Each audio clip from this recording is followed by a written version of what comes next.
Now we'll talk about the carbon footprint.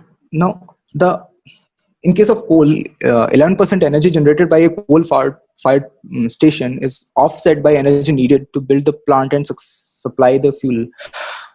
This actually means that for every 1 unit that you give to a coal plant, it generates 9 units of electricity. While in solar, it's exceptional. It's almost for every 1 unit of electricity of the power that you give to a solar plant, it gives you almost 26 units of electricity. Wind is even better. In wind, this case is 2%, and nuclear is almost double good than solar. Coal. So coal is the least. Coal is our enemy. Now we'll talk about the challenges. You can clearly see that the number of rooftop projects in India are quite less. Therefore, at individual level, people are not well aware about these issues. That they should use, rich or poor. We should get into the phase where people take the decisions of putting solar on their roofs individually. Taking the lead. Developed countries, I think people are more educated there. They know that, okay, I don't need to wait for other people to do that if I think something is right. But Indians are bhed chal something. They follow others. So at least rich should take steps to improve this thing, the rooftop thing. Another big concern is the poor financial condition of distribution companies in India. The infrastructure is quite poor. The cost and transmission losses. Also, Indian producers, they prioritize export demand because selling solar in India, you should be for selling solar in India, you should be very cost sensitive. Almost a little cost can decrease your sales. But for selling in Europe, if they sell in Europe, they can get good returns, very good returns than they get in India. So they sometimes prioritize export demands. Better financing infrastructure is really needed to boost this solar technology. And consumer awareness, as I have talked about, is really less about this technology. Now, storage is also a big problem. The fluctuations can be even hour to hour. 1 hour you are not getting anything, and another hour you might get a good amount of energy. People that use on grid, they cannot use it at the time of power cuts. So this efficient and cheap and batteries with a large lifespan are really needed in this. Should accompany this solar tech, but they have not yet. The possible solution is the scaling up of local production of quality lithium-ion batteries. Many companies are doing this, and will be available soon. Next, a big challenge is the duck curve. We can see about it here. Grid managers are doing their job. You should never notice any of this. But a rise in solar energy production is making their jobs a bit more complex. Sorry.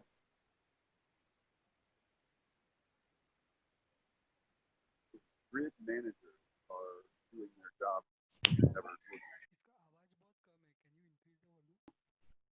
Their jobs a bit more complex. Here's a chart that explains why. It's showing demand for electricity at any given time of day. The power companies supply the least amount of power overnight. Then it ramps up in the morning. Everyone's woken up and business gets going. Then at sunset, energy demand peaks. Utility companies will update models like this to operate as efficiently as possible. But the introduction of renewable energy, particularly solar energy, has started causing problems in these demand curves. In 2010, solar panel deployment really started taking off. Most of those installations took place in California, so researchers there started looking into it. They found that the sun produces the most energy at midday, and when you factor in that new midday production, your demand curve changes like this. Every year needs new solar capacity, which makes midday demand dip lower and lower. Researchers call this drop in demand the duck curve. From the grid manager's perspective, the people whose job it is to constantly balance generation and demand, it looks like a drop in demand. That drop in demand creates two problems. The first has to do with the intense ramps in the new chart. As the sun sets, solar energy production ends, just as the demand for energy typically peaks.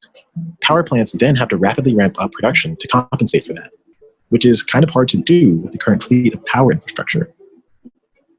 The second problem is economic. Say you have a couple of nuclear and coal plants. Those plants are only economic when they are running all the time, basically. They run around the clock. And if you have to turn them off at midday, it completely screws up their economics. And plus, lots of utilities just have contracts with those power plants to keep them running all the time. So that creates sort of an artificial floor. If solar generates too much power and there's no use for it, there's no one to consume it, then grid managers just have to turn some solar panels off. If they didn't, we could risk overloading or even damaging the power grid. So we throw away some of that extra solar energy. Effectively, what's happening is that solar power is being wasted. That waste, curtailment, is the big challenge moving forward for solar energy. If you want solar eventually to power everything or close to everything, you've got to figure out some way of shifting some of it to the nighttime, right? Because the sun's down during the nighttime. The more power can be stored, the more you can sort of let solar rip. While the grid managers figure out how to serve this new supply and demand, this duck is the greatest challenge facing renewable energy. Hey, thank you for... The possible solutions, we'll talk about smart grids, but batteries are a good solution, but costly solution. Pump hydro storage, India is doing quite good in this technology. Almost 2.6 gigawatt is operational, almost 3.1 gigawatts is under construction, and almost 8.1 gigawatts is in proposals. India needs almost 10 to $20 billion annually for expanding the national grid for transmission and distribution, basically for making our grid smarter. This technology, hardened storage, is also useful. Flywheel, they actually store the energy of solar in the rotational energy of these wheels, and then they extract out. This is also a risk because the output is quite low. They can only give energy for a short time span. Awareness and standardization is a big problem in solar. Simply you can see here that this particular man, he's giving solar in 10,000 per kilowatt, and someone is paying almost 75,000 per kilowatt for this disparity is huge. And there are almost 50 plus manufacturers mainly producing mono and polycrystalline. Warranties range from 18 to 25 years, ranging across efficiencies of 70 to 90%. That means with time, how efficiency will decrease. There are different norms, but still there is a lot of disparity in companies, lot of differences in the kind of panels they produce. This is unless we standardize something, it is difficult to make people more aware about something.